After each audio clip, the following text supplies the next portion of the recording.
Hello everyone. तो कैसे हैं आप लोग। स्वागत है आज की वीडियो में।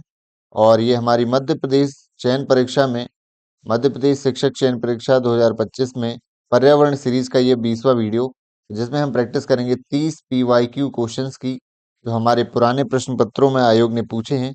इनका डिटेल में हम करेंगे एक्सप्लेनेशन, जिससे हमें हमारे जो है ये टॉपिक पूरे कवर हो जाएंगे।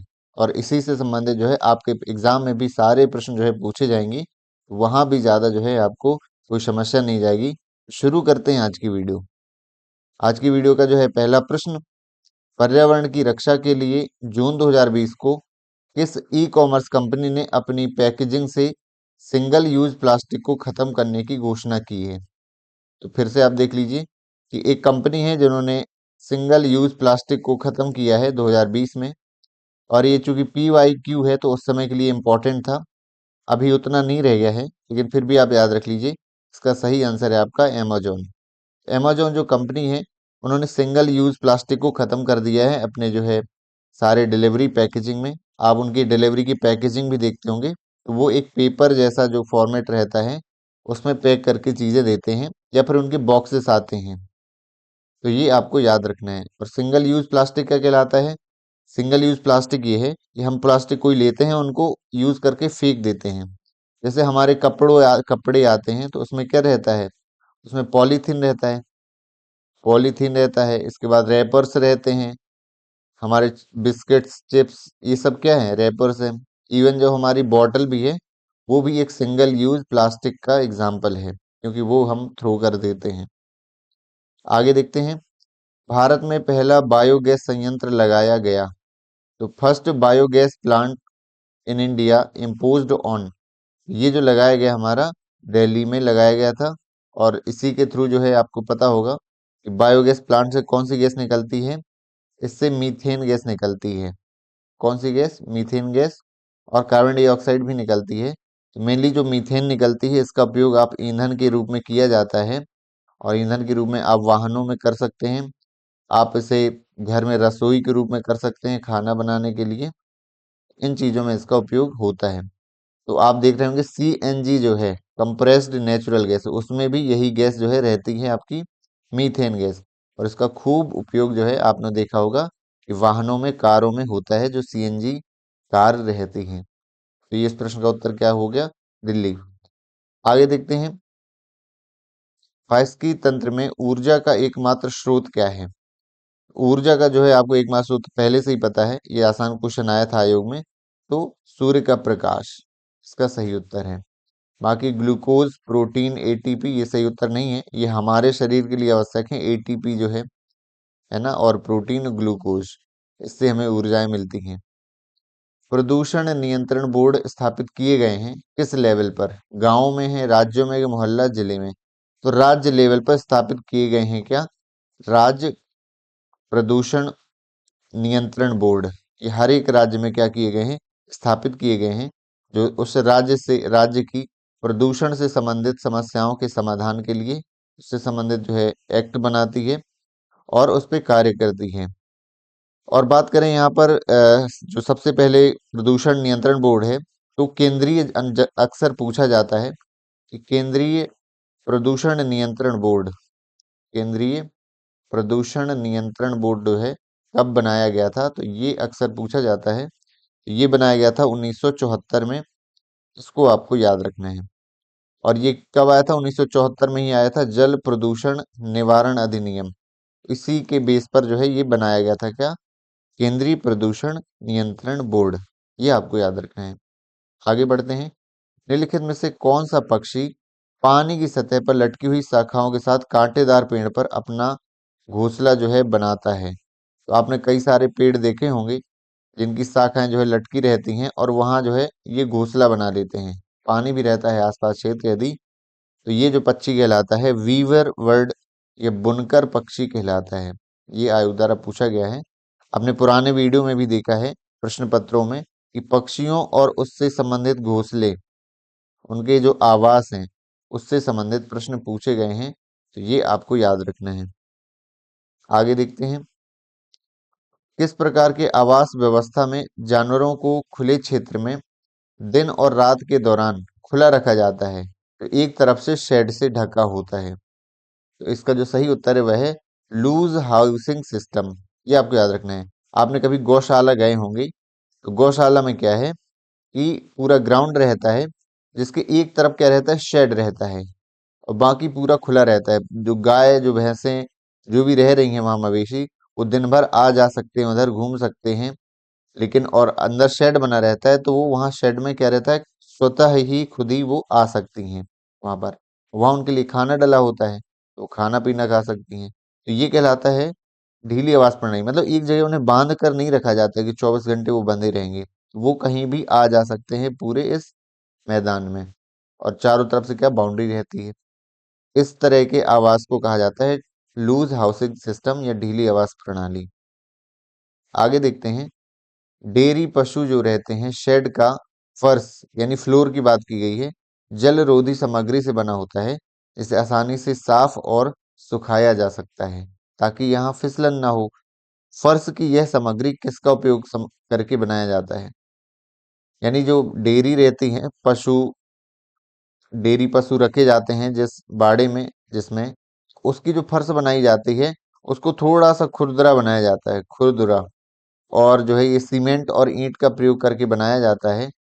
ये क्यों बनाया जाता है? ताकि उन्हें फिसले नहीं उनके पैर, और दूसरा जल्दी वो सूख भी जाएं, क्योंकि ईंटें और सीमेंट क्या करती हैं, जल्दी सूखती हैं। इसका जो है सही उत्तर है ब्रिक्स एंड सीमेंट। यहाँ पर मिट्टी, गाय का गोबर नहीं होगा, रेत मिट्टी से नहीं बनता है, ना पत्थर और कंकड़ से बनता है। सही उत्तर है हमारा ईंट और सीमेंट से। आगे देखते हैं, इन्वायरमेंट प्रोटेक्शन एक्ट। ये बहुत इंपॉर्टेंट है। अभी तक हमने देखा है पुराने 4 PYQ में ये पूछा गया है, और मैं लगभग 7वां 8वां ये PYQ चल रहा है।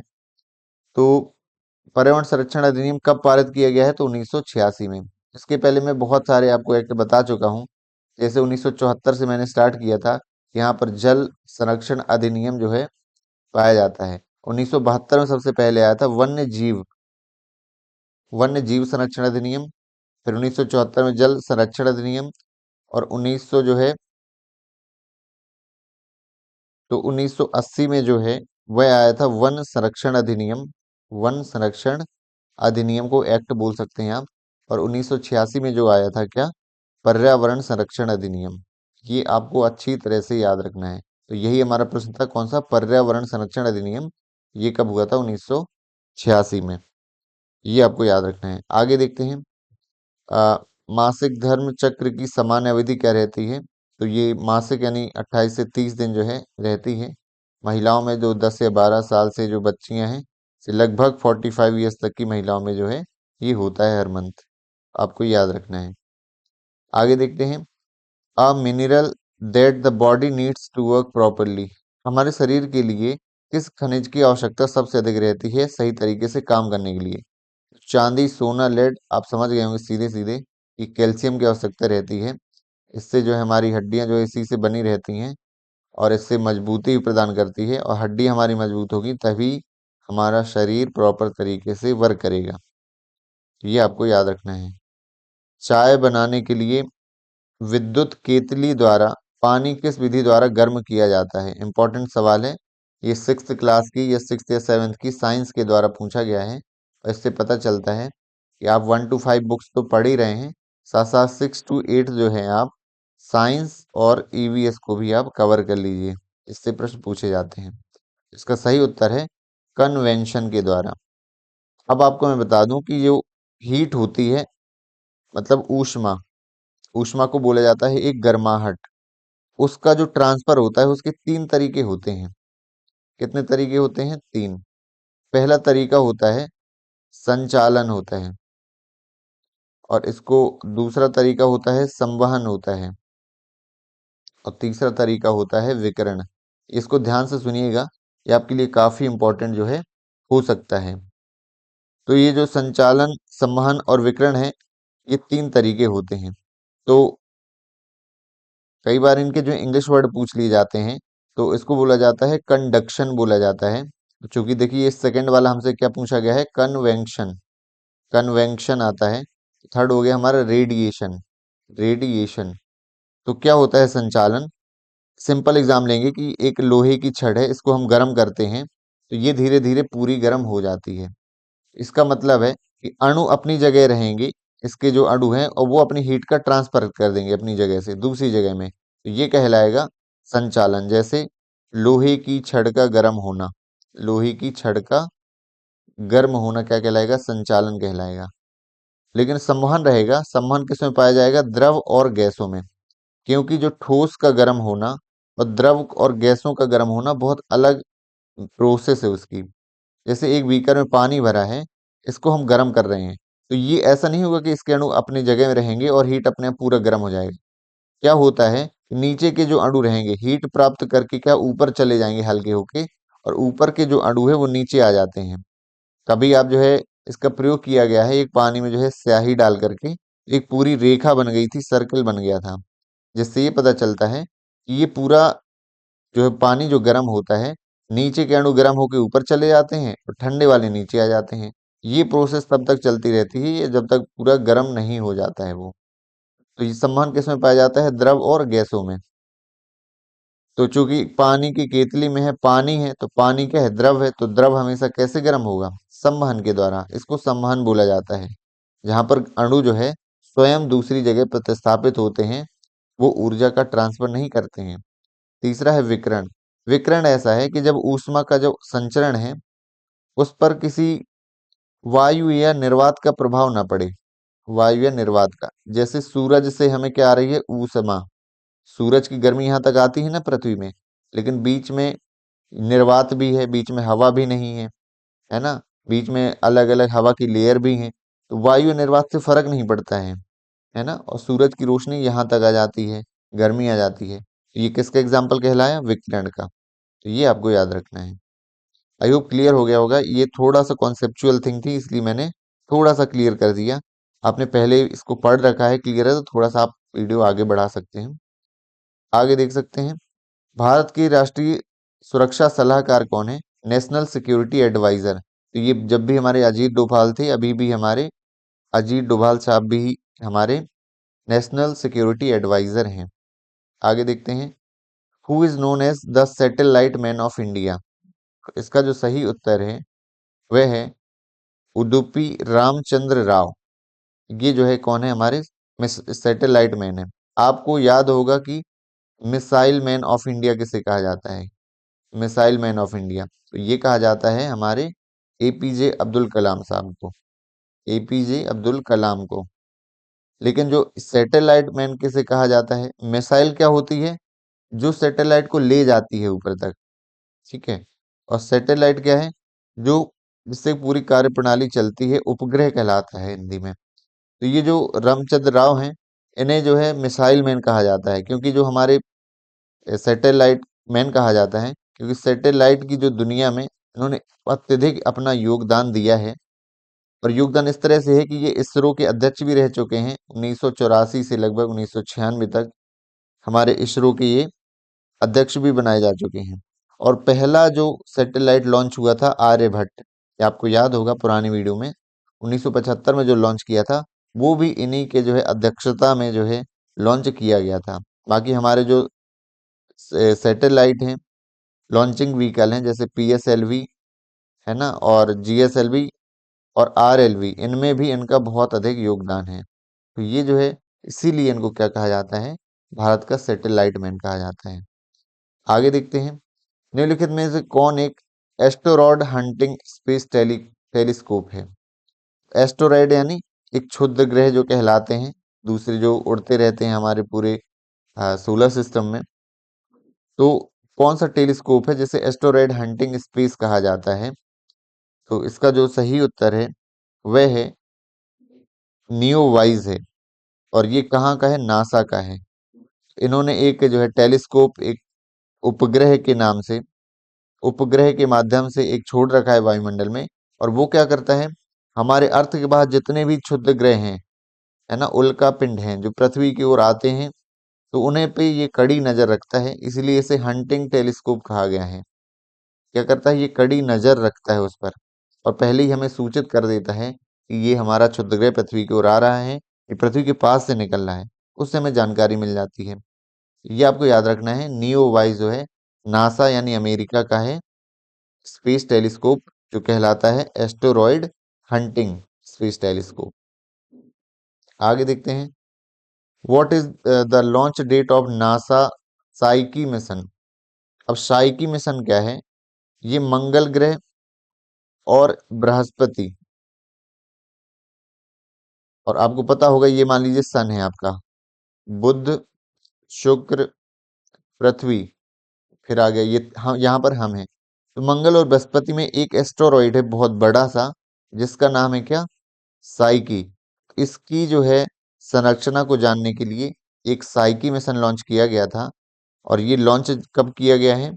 ये जो है इन्होंने डेट 2022 की दी है, लेकिन ये पेपर हमारा 2022 में हुआ है, लेकिन ये लॉन्च कब हुआ है हमारा? 2023 में। तो ये आपको याद रखना है। ये लॉन्च जो है 22 में हुआ नहीं है, हो नहीं पाया था किन्हीं कारणों से। 2023 में नासा ने इसे लॉन्च किया था। उद्देश्य क्या है? जो साइकी एस्टेरॉइड है उसके बारे में जांच पड़ताल करना। ये वहां जाएगा मंगल और बृहस्पति ग्रह के बीच में, और क्या करेगा? उसकी संरचना को देखेगा और हमें भेजेगा उसकी फोटोज। उससे हमें क्या हेल्प मिलेगी? हमें हेल्प मिलेगी कि कोई ग्रह, उपग्रह या उल्का पिंड किस तरह से, किन पदार्थों से निर्मित होते हैं। इससे हमें जो है ग्रहों की जो उत्पत्ति है उसको और अधिक समझने में हेल्प मिलेगी।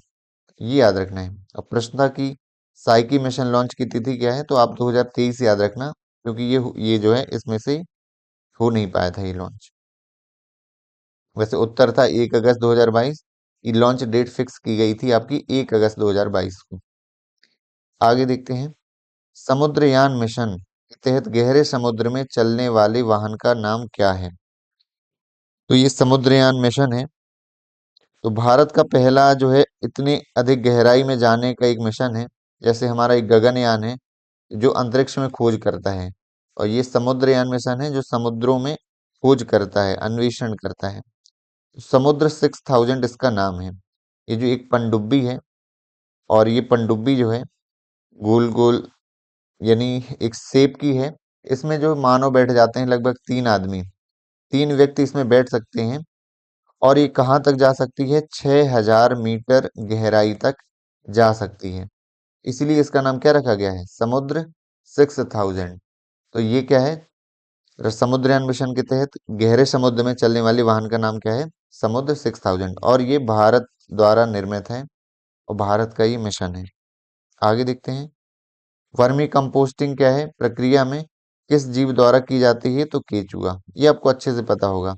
ये खाद है बनाई जाती है, वर्मी कंपोस्ट कहलाती है, और केचुए जो है उसके द्वारा जो है ये पूरी तैयार की जाती है। उसमें अधिक पोषक बनाया जाता है उस खाद को, बाद में ये जो है खेतों में प्रयोग की जाती है। इस प्रश्न का उत्तर क्या है? अर्थवॉर्म है। वर्मिंग कंपोस्टिंग प्रोसेस में जो ऑर्गेनिज्म है वो है, उसका नाम है केचुआ या अर्थवॉर्म। आगे देखते हैं, निम्नलिखित में से भारत का सबसे ऊंचा यानी अधिकतम ऊंचाई पर कौन सा बांध है? तो इसका जो सही उत्तर है हमारा टिहरी बांध है। तो जो टिहरी बांध है वह कहाँ पर है? यह उत्तराखंड में है। उत्तराखंड में बांध है, और ये ऊंचाई के आधार पर सबसे ऊंचा बांध है। और इसकी ऊंचाई की बात करें तो ये है 260 मीटर, इसकी क्या है? ऊंचाई है। तो ये जो है फैक्ट आपको याद रखने हैं। उत्तराखंड में किस नदी पर पूछे तो ये है भागीरथी नदी पर। भागीरथी क्या है? गंगा की सहायक नदी है। कि भागीरथी और अलकनंदा मिलकर ही क्या बनती हैं? गंगा बनती है हमारे। ठीक है, याद रखना है, देवप्रयाग में। और बात करें हीराकुंड की बांध की, क्योंकि तहरी बांध क्या है? सबसे ऊंचा बांध है। और यदि लंबाई की बात करें तो सबसे लंबा बांध कौन सा है? हीराकुंड बांध है। अब ये कहाँ पर है? जैसे उत्तराखंड में है सबसे ऊंचा, तो ये है ओडिशा में। ओडिशा में किस नदी पर? महानदी पर ये बांध स्थित है। और इसकी लंबाई की बात करें तो 25.8 किलोमीटर इसकी लंबाई है। एक और पूछा जाता है कि भारत का सबसे बड़ा गुरुत्वीय बांध कौन सा है? गुरुत्वीय बांध यानी ग्रेविटेशनल जो डैम है, तो वो है हमारा भाखड़ा नागल बांध है। कौन सा है? भाखड़ा नागल बांध। कहाँ पर है ये? ये हिमाचल प्रदेश में है, सतलुज नदी पर है। अब ये गुरुत्वीय बांध क्या कहलाता है? हमें मान लीजिए सबसे लंबा पता चल गया, सबसे ऊंचा, लेकिन गुरुत्वीय बांध क्या है? इसका ये मतलब है कि कोई एक बांध बनाया गया है बहुत बड़ा, और सिर्फ इतना इतना सारा उसमें मटेरियल यूज किया गया, कंक्रीट या सीमेंट, कि वो अपनी जो है मास या अपनी वजन के कारण जो है इतना सारा पानी वो रोक लेता है।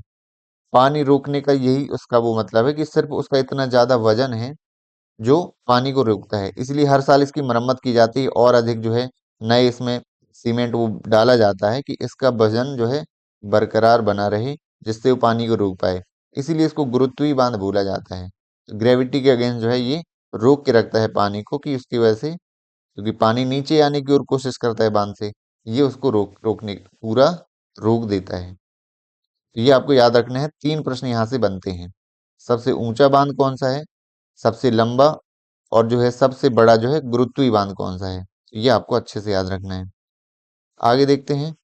कृषि में पडलिंग या कीचड़ खगोलना आवश्यक है किस खेत के लिए, चावल या कपास के लिए? तो आपको पता होगा ये चावल के खेत के लिए। जो खेती से जुड़े होंगे उन्हें पता होगा कि चावल की रोपाई होती है, तो चावल नहीं बोए जाते हैं। चावल का जो बीज रहता है उसे जो है बोया जाता है, उसको बोला जाता है धान। धान को बोया जाता है, चावल नहीं उगता है, धान उगाई जाती है और उससे चावल बनता है। तो किया क्या जाता है, उसके लिए खेत तैयार किया जाता है। कैसे तैयार होता है? खेत में पानी भर दिया जाता है, उसके बाद बड़ी सी कल्टीवेटिंग मशीन जो है, जिससे रोलिंग रहती है, वो पूरी मिट्टी को क्या किया जाता है, एक प्रकार से मिक्स किया जाता है, पेस्ट जैसा बन जाता है, ताकि मिट्टी क्या बल हो जाए, ढीली मिट्टी हो जाए, ताकि जब चावल जो है धान उगा रोपी जाए, आसानी से जो है उसमें उसका बीज जो है धान के रूप में जो है उगाए।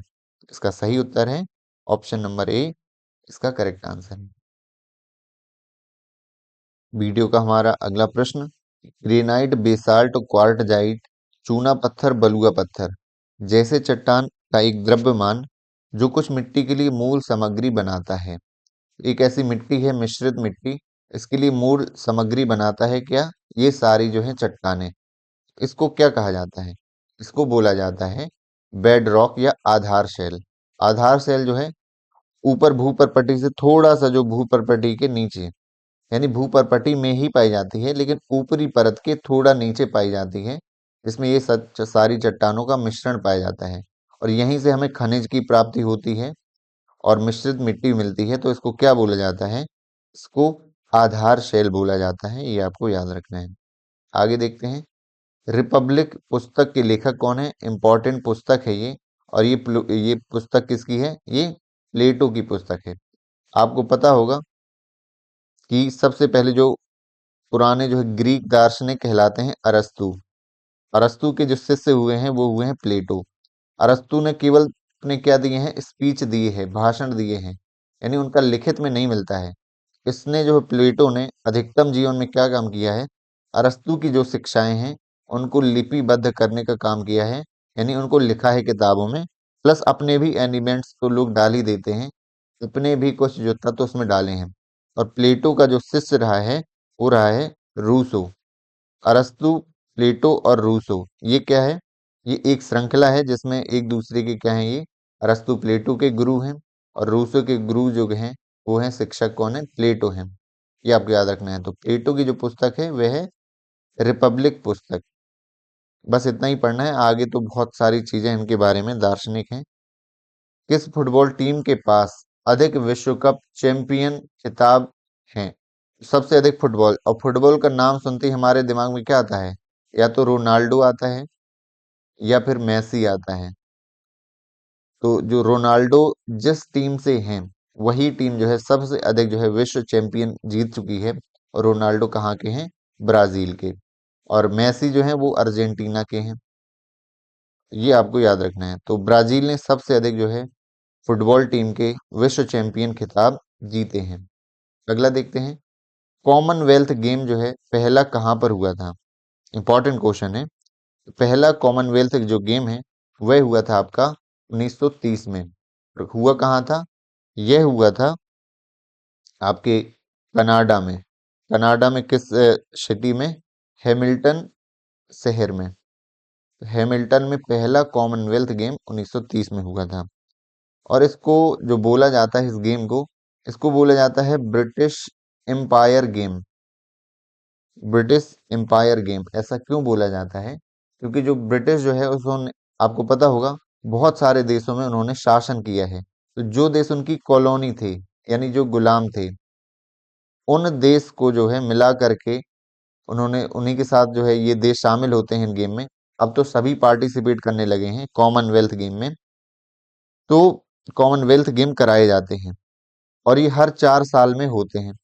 और इसमें एक गेम नहीं होता है, मल्टी जो है स्पोर्ट्स इसमें शामिल है। मतलब बहुत सारे जो हैं इसमें गेम्स होते हैं। कबड्डी भी होता है, सारी चीजें होती हैं इसमें, फुटबॉल भी होता है। 4 साल में होता है। अब 4 साल में होता है तो हमें पता करना पड़ेगा कि अभी रिसेंट में कहाँ हुआ है। तो जो 2022 का है वह हमारे इंग्लैंड में ही हुआ है। जो देश इसका जनक है वहीं इस देश में हुआ है। कहाँ पर? बर्मिंघम में। बर्मिंघम में हुआ है। अगला कहाँ पर होगा? 4 साल बाद होगा, यानी 2026 में। और ये कहाँ पर होगा? ये स्कॉटलैंड में होगा। इतना फैक्ट आपको इसके बारे में याद रखना है। गेम से सवाल है और अक्सर पूछे जाते हैं, तो जरूर याद रखना है। तो आगे देखते हैं, क्या भूमिका निर्वाह के तरीके से को वास्तविकता में बदलना संभव है? देखिए, ये बिल्कुल समझ में नहीं आ रहा है भूमिका निर्वाह, लेकिन इंग्लिश पढ़ेंगे। It is possible to change role playing method into reality. आपको रोल प्ले मेथड अच्छे से पता होगा कि कोई राजा का सीन आ गया तो कक्षा में किसी बच्चे को बना दिया राजा, है ना, कोई सैनिक, और वो अपना रोल प्ले कर रहे हैं। कोई कविता आ गई, उसमें जो जो कैरेक्टर हैं तो उनका वो रोल प्ले प्ले कर रहे हैं। तो क्या उन्हें रियलिटी में बदलना संभव है? तो ये तो संभव है ही नहीं कि आप राजा जो है वास्तविक का राजा बना दे उन्हें। असली का कैसे हो सकता है? क्योंकि हम एक वहां पे एक एटमॉस्फियर, वातावरण ऐसा बनाते हैं कि एक राजा हो गया, एक सैनिक, मंत्री हो गया, ताकि हमें थोड़ा और इंटरेस्टिंग बना सकें कहानी को या कोई भी कॉन्सेप्ट को। तो ये आर्टिफिशियल एटमॉस्फियर प्रोवाइड कराया जाता है, इसलिए वास्तविकता में बदलना संभव नहीं है। बाकी ये नहीं कि कोई छात्र इच्छुक है तो उन्हें राजा बना दे, राजाशाही कैसे हो सकती है? कुछ नहीं हो सकता ये। तो ये जो है एक एनवायरनमेंट बनाया जाता है रोल प्ले के द्वारा, उन्हें वास्तविकता में नहीं बदला जाता है, संभव नहीं है। आगे देखते हैं, as a teacher you should facilitate small group discussion by encouraging student to discuss. तो आप एक शिक्षक के रूप में छोटे समूह बनाकर उन्हें चर्चा के लिए प्रोत्साहित करते हैं बच्चों को। और ये वाले प्रश्न आपसे अच्छे से बन जाते हैं, क्योंकि ऐसे में सिर्फ आपको कॉमन सेंस लगाना है, पॉजिटिव वर्ड देखने हैं। आप चर्चा के लिए प्रोत्साहित करेंगे बच्चों को छोटे समूह में, उनके विचार के लिए और समस्या पर समाधान के लिए। तो देखिए, आपको तुरंत समझ में आ गया कि इसके जो दोनों उत्तर हैं वो सही हो जाएंगे इस प्रश्न में। दोनों पॉजिटिव ऑप्शंस दे रखे हैं। आगे देखते हैं, होलिस्टिक डेवलपमेंट आप जानते ही हैं। तो इसमें क्या है? Psychomotor ability. साइकोमोटर मतलब हमारी शारीरिक गतिविधि से संबंधित, दौड़ना, चलना, शरीर पर नियंत्रण लाना। तो साइकोमोटर एबिलिटी को किसमें हम कैटेगराइज किया जाता है, यानी शारीरिक गतिविधि को? तो संज्ञानात्मक में होगा नहीं, बौद्धिक में नहीं होगा, संवेदना में नहीं होगा। तो ये सह संज्ञानात्मक में आता है, को कॉग्निटिव बोला जाता है। और यदि स्कूल में जो गतिविधि होती हैं उसे सह शैक्षिक गतिविधि में भी दिया जाता है। लेकिन इसमें सिर्फ शारीरिक नहीं आता है, इसमें आर्ट भी आ जाता है, म्यूजिक भी आ जाता है ना, योगा भी आ जाता है, गेम्स भी आ जाता है। इन्हें सह शैक्षिक विधि कहा जाता है और सह संज्ञानात्मक विधि भी हम कह सकते हैं इन्हें। ऑप्शन नंबर ए इस प्रश्न का करेक्ट उत्तर है। आगे देखते हैं, which statement is not true. और इसको आपको क्लियर करके लिख देना पड़ता है कि कौन सा कथन गलत है। क्योंकि मुझे याद है अच्छे से कि एग्जाम हुआ था, उसमें प्रश्न आया था कि कौन सा कथन जो है सत्य नहीं है, सत्य नहीं है। तो ये जो है कथन जो है कई बार क्लियर लिख लेना पड़ता है कि पूछा क्या है ना। सॉरी, ये नहीं आया था, ये आया था कि कौन सा कथन असत्य नहीं है। सोचिए, देखो कितना घुमा दिया। अब हम लोग एक एक कई बच्चे जो हैं उसको पढ़ रहे हैं, जैसे सीखना कभी भी हो सकता है, ये कथन असत्य नहीं है। हर बार वो पढ़ पढ़ के देख रहे हैं, मैच कर करके। तो आपको लिख लेना है, असत्य नहीं मतलब क्या है? सत्य है, यानी कौन सा कथन क्या है? सही है। ऐसा आ जाता है कई बार। ये जो कथन क्या है, कौन सा कथन गलत है, तो जो है बच्चों का सीखना कक्षाओं में ही होता है। तो ये तो भाई यही गलत हो गया हमारा कि केवल कक्षा में नहीं सीखते हैं, वो तो वहाँ गार्डन में भी सीख सकते हैं, आपके प्लेग्राउंड में भी सीख सकते हैं, आपकी असेंबली जो होती है वहाँ भी सीख सकते हैं, और पीयर ग्रुप है कहीं वो टहल रहे हैं वहाँ भी सीख सकते हैं। तो बच्चों का सीखना केवल कक्षा में नहीं होता है। तो इसीलिए बोला जाता है आउट ऑफ द बॉक्स आना, यानी बच्चों को क्लासरूम के बाहर का भी इन्वायरमेंट से उन्हें दिखाना और एक्सप्लोर कराना। उस किसी शैक्षिक भ्रमण में जाते हैं टूर में, तो वहां भी वो सीखते हैं। ऑप्शन नंबर ए आपका पहली गलत हो गया, तो यही पूछा था। आगे ऑप्शन पढ़ लेते हैं। कक्षा ज्ञान को कक्षा के बाहर जो होता है उससे जोड़ने की आवश्यकता होती है, बिल्कुल सही है। असेसमेंट प्रोसेस जो है, आकलन प्रक्रियाओं में कक्षाओं के बाहर होने वाली सीख को भी शामिल किया जाना चाहिए, तो ये भी सही है। तो सीखना कहीं भी हो सकता है, कभी भी हो सकता है, बिल्कुल सही है। ऑप्शन जो गलत कौन सा है, ऑप्शन नंबर ए, और यही हमारे प्रश्न में पूछा था। आगे देखते हैं, फला लेन ग्राफ क्या कहलाता है। तो ये एक क्या है, ये एक विजुअल एड है। मैं बता दूं पुराने समय में क्या होता था, एक कपड़ा आता है फला लेन का, तो उस कपड़े में जो है पिक्चर्स प्रिंट करके या उसमें पिक्चर चिपका के एक बोर्ड में दिखाया जाता था। जैसे बच्चों में चल रही है कहानी, किसकी कहानी, हाथी और शेर की कहानी। तो उसमें जो है हाथी और शेर शेर से संबंधित चित्र बने रहेंगे। तो ये चित्र क्या बताएगा, उसको अट्रैक्टिव बनाएगा कहानी को। जब हम कोई कहानी बताते हैं और उसके जो कैरेक्टर हैं हाथी और शेर, उससे संबंधित कोई पिक्चर हमें दिखाई जाए, बच्चों को दिखाई जाए, तो वो ज्यादा जो है अट्रैक्टिव तरीके से जो है सीखते हैं। तो ये क्या है, एक दृश्य सामग्री है, फलल इन ग्राफ बोला जाता है इसको। आपको याद रखना है, आप गूगल सर्च करेंगे तो आपको मिल जाएगा। अगला प्रश्न है, शैक्षणिक और सह शैक्षणिक, इसका मतलब है आपका स्कोलेस्टिक और को स्कोलेस्टिक, ये बोला जाता है इंग्लिश में। तो इन क्षेत्रों में अधिगम प्रदर्शन जो बच्चों ने सीखा है, प्रगति के प्रमाण यानी डॉक्यूमेंटेशन जो है, एविडेंस जो हम रखते हैं, ये विभिन्न उपकरण तकनीकों का प्रयोग करके ये सब एकत्रित हम करते हैं, असेसमेंट करते हैं, कुछ ऑब्जर्वेशन करते हैं, हम सारे प्रूफ इकट्ठा करते हैं। इसको जो है व्यवस्थित प्रलेखन की प्रक्रिया को क्या कहा जाता है, इसको जो बोला जाता है रिकॉर्डिंग बोला जाता है, या रिकॉर्ड कीपिंग भी बोला जाता है, कि हम उसके क्या कर रहे हैं, रिकॉर्ड कीप कर रहे हैं, रिकॉर्ड कीपिंग। इसको असेसमेंट नहीं कहेंगे, क्योंकि असेसमेंट करके तो हमने एकत्रित किए हैं, तो इवेल्युएशन असेसमेंट करेंगे नहीं, रिपोर्टिंग भी नहीं इसे कहते हैं। इसे सिर्फ यही कहा जाता है, नॉर्मल वर्ड में रिकॉर्डिंग कहा जाता है। हम उसके बच्चे का रिकॉर्ड रखते हैं, और वो रिकॉर्ड कहाँ काम आएगा, उस बच्चे की आगे की जर्नी में काम आएगा, शिक्षक के लिए, कि बच्चा जो है अभी किस लेवल पर है। ये रिकॉर्ड हमें मिल गया है तो हम जो है आगे सीख सकते हैं, पाठ्य योजना में शामिल कर सकते हैं, इस बच्चे को अभी किस स्तर पर ले जाने की आवश्यकता है। इसको बोला जाता है रिकॉर्ड कीपिंग। अगला प्रश्न है, निम्नलिखित में से किसे छात्रों के सीखने के प्रदर्शन की अभिलेखन और रिपोर्टिंग से लाभ होता है। तो जो बच्चा सीख रहा है उसकी हम क्या कर रहे हैं, रिपोर्टिंग कर रहे हैं, रिपोर्ट बना रहे हैं, और साथ साथ में उसके एविडेंस यानी प्रूफ भी रख रहे हैं। इन दोनों से किसको लाभ होगा, छात्रों के माता पिता को लाभ होगा, काउंसलर को लाभ होगा, स्कूल के प्रशासक, तीनों को लाभ होगा। क्या लाभ होगा, इससे बच्चों की उन्हें प्रोग्रेस पता चलती रहेगी, बच्चे के इंटरेस्ट के एरिया क्या क्या है, किस क्षेत्र में कितना वो प्रदर्शन कर रहा है, और अभी कितना और अधिक उसे सीखने की आवश्यकता है। इसलिए आपको ऑप्शन नंबर जो है डी इसका करेक्ट उत्तर है। आई होप आपको जो है वीडियो समझ में आई होगी, और आप जो है जरूर वीडियोस लाइक किया करिए। उससे क्या होता है, थोड़ा सा हमें मोटिवेशन मिलता है कि हाँ वीडियोस लाइक हो रही हैं, तो हमें, क्योंकि ड्यूटी के बाद इतना समय देने पे भी कुछ समय कम पड़ जाता है, तो आपके लाइक ही, कमेंट ही हैं जो मुझे जो है प्रेरित करते हैं वीडियोस बनाने के लिए। और हाँ, काफी दिनों से बहुत अच्छे जो है पॉजिटिव कमेंट्स आ रहे हैं कि जो है वीडियोस, तो उससे मुझे और अधिक मोटिवेशन मिलता है। लगातार जो है अब मैं अगली सीरीज जो है एक अंतरिक्ष सीरीज ला रहा हूँ, और अंतरिक्ष सीरीज को पूरा मैं डिटेल में कवर करूंगा, पूरे टॉपिक के साथ, और साथ साथ में इसके एमसीक्यू भी लगाएंगे। तो ये जो टॉपिक अंतरिक्ष है, ऐसा टॉपिक आपको कोई नहीं पढ़ाएगा, जिस सिंपल तरीके से जो मैं है समझाऊंगा, और जो आपके संविदा में काम आएगा।